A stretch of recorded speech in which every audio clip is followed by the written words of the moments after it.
Well, I think the greatest benefit of e-books, and again, we're not comfortable with even referring to them as books anymore, is that the devices are starting to support more and more multimedia and interactivity. So I think you're going to see a whole next generation of books that are going to enable students to learn in new and exciting ways, and is really going to change the way we interact with students when we think about books.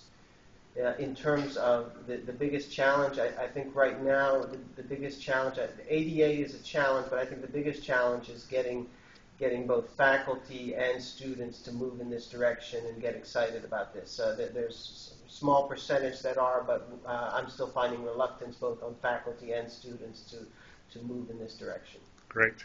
And Gordon, again, the biggest barrier, just one thing, and then the greatest benefit of this. I'll start with the benefit. I think the biggest benefit is sort of the merging, I think, of apps and books. So we're going to see this sort of morphing of the way books are created. And again, including all this multimedia content, and maybe turning a book into some form of a game or some sort of a learning activity.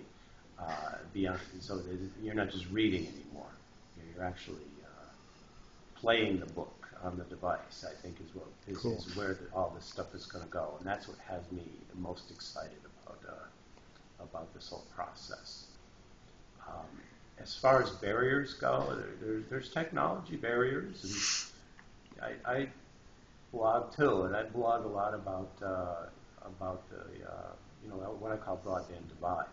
There's broadband access in a lot of parts of most of the United States, but there's still big chunks of this country that do not have good, dependable broadband availability and access. It's also fairly expensive at this time. So I think that's one of our biggest challenges right now. We've got to fix this broadband problem. We need to fix we're running out of spectrum. Again, especially in rural areas, we don't see wireless availability and access. So that's my biggest concern at this time. Thanks, guys. Great presentation. Thank you.